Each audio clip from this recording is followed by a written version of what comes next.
Tidak selamanya anak yang tidak melakukan apa yang dikatakan orang tua itu karena mereka sengaja tidak menuruti orang tuanya.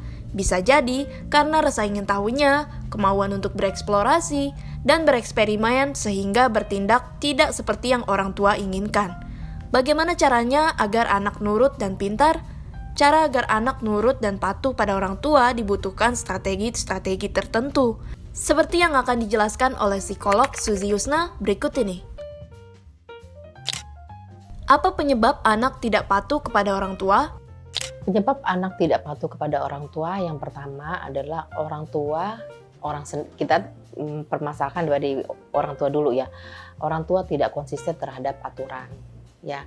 Kemudian yang kedua mungkin disebabkan oleh anaknya sendiri. Misalnya ada masalah dalam perilaku ya, misalnya ada anak dengan ADHD atau conduct disorder atau gangguan perilaku, itu yang sebenarnya sudah ada dasar yang dibawa. Nah, kalau seperti ini memang kita harus cek semuanya, apakah memang anak kita dalam tanda kutip bermasalah ya.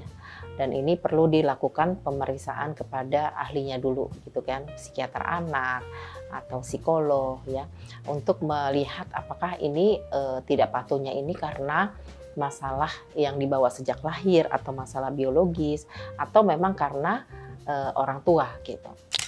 Bagaimana caranya agar anak menjadi penurut? Caranya anak menjadi penurut, yang pertama kalau dia murni disebabkan karena ketidakkonsistenan dari orang tua, tidak komitmen dari orang tua, kemudian kedekatan antara anak dengan orang tua yang kurang. Nah, itu perlu diperbaiki dari orang tua itu sendiri. Jadi perlu adanya introspeksi dari orang tua. Apakah selama ini dekat dengan anak ya? Apakah komitmen dengan anak ya? Kemudian konsisten dengan pengasuhan sehingga apa yang dibilang A, kemudian anak itu bisa melakukan A, misalnya B bisa melakukan B, sehingga anak itu tidak membaca bahwa orang tuanya tidak konsisten. Ya, jadi celah itu yang dimanfaatkan oleh anak. Nanti juga lupa tuh aturan itu, misalnya ya.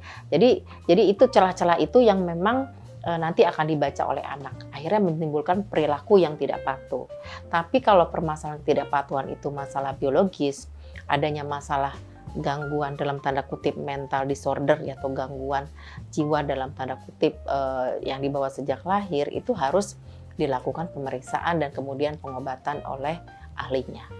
Apakah orang tua harus mendengarkan pendapat anak? Mengapa? Ya, jadi orang tua memang harus benar-benar menjadi pendengar yang baik.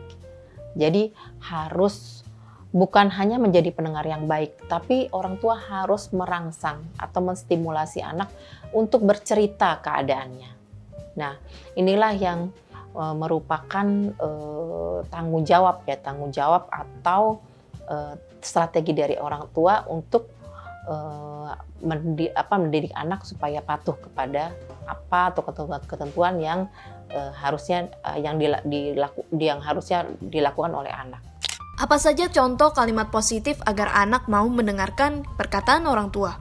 Ya, misalnya kamu pinter deh, kamu pasti bisa patuh, kamu pasti menjadi anak yang baik misalnya. Contohnya itu adalah kata-kata positif ya, jadi kata-kata yang memang memberikan nilai positif yang merubah. Kamu patuh nak, kamu pasti anak yang bertanggung jawab, kamu anak yang hebat. Nah, misalnya itu kata-kata positif. Sahabat Pilih Visi, demikian pembahasan bagaimana cara anak menjadi patuh. Saya Dr. Suzy Yusna Dewi, psikiater anak dan remaja. Sampai jumpa pada pembahasan berikutnya. Terima kasih.